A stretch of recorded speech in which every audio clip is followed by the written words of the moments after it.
एक दिन एक गरीब लड़की श्याओ हुआ भूख से बेहाल होकर एक सुपरमार्केट में रोटी चुराने चली गई, लेकिन दुर्भाग्यवश उसी दिन एक लड़के ने उसे चोरी करते हुए देख लिया और अगले ही दिन स्कूल में सबको बता दिया। शर्मिंदगी और अपमान के कारण श्याओ हुआ ने स्कूल छोड़ने का फैसला कर लिया, लेकिन जैसे ही वह स्कूल के गेट से बाहर निकली, एक अचानक आई कार से टक्कर लगने के कारण उसका आखिरी पल आ गया। 20 साल बाद उसी लड़के को यह सच्चाई पता चलती है कि उस दिन स्कूल से निष्कासन से बचाने के लिए जो प्रिंसिपल से गुजारिश करने गई लड़की थी वह कोई और नहीं बल्कि वही श्याओ हुआ थी, ना कि उसकी मौजूदा पत्नी, जिसने उस समय झूठ बोलकर उसका नाम और पहचान चुरा ली थी। इस सच का एहसास होते ही लड़के का दिल पछतावे और अपराध बोध से जलने लगा। उसे याद आया कि स्कूल के दिनों में जब भी वह दुखी होता था, श्याओ हुआ हमेशा चुपचाप उसके पास आ जाया करती थी, थोड़ी अजीब सी बातें करती थी, लेकिन उसकी उपस्थिति सुकून देती थी। शायद यही कर्मों का फल था, क्योंकि जब लड़का उस एक्सीडेंट वाली जगह से गुजरा, अचानक वही हादसा फिर से उसकी आंखों के सामने घटने लगा। लेकिन इस बार अंतिम सफर से पहले ही वह चौंक जाता है। उसे होश आता है कि वह 20 साल पीछे उसी दिन लौट चुका है जिस दिन श्याओ हुआ ने उसके घर के सुपरमार्केट से रोटी चुराई थी। जब उसे फिर से मौका मिला तो उसने ठान लिया, इस बार वह श्याओ हुआ की पूरी जिंदगी बदल देगा, उसकी हर तरह से मदद करेगा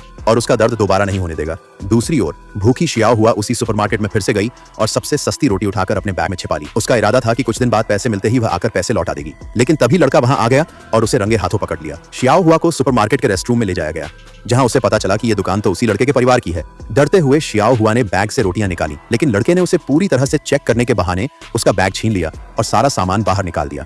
तभी एक छोटा सा पैकेट गिरा जो दरअसल उसका सैनिटरी पैड था। यह देखकर लड़का चुप रह गया। श्याओ हुआ बेहद शर्मिंदा हो गई और वहां से भागने लगी, लेकिन लड़के ने उसका हाथ पकड़ लिया। अब वह इस बार उसे जाने नहीं देना चाहता था, क्योंकि वो नहीं चाहता था कि पिछली जिंदगी वाली गलती दोबारा हो। उसने बहाना बनाया कि हो सकता है कि उसके कपड़ों में कुछ और भी छिपा हो।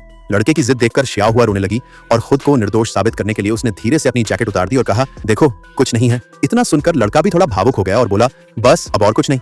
लेकिन श्याओ हुआ सच में और भी कपड़े उतारने ही वाली थी। तब लड़का तुरंत उसे रोकता है और कहता है कि वो तो मजाक कर रहा था। तभी माहौल को हल्का करने के लिए वह एक रोटी की पैकिंग खोलता है और उसे श्याओ हुआ को देता है, ये खा लो, अब सब बराबर हो गया। वैसे भी ये अब बिक नहीं सकती। यह सुनकर श्याओ हुआ की आंखों में आंसू आ जाते हैं, क्योंकि पहली बार किसी ने उसके भूख और सम्मान दोनों की कदर की थी। नेक्स्ट पार्ट के लिए सब्सक्राइब करें और कमेंट करें पार्ट 2।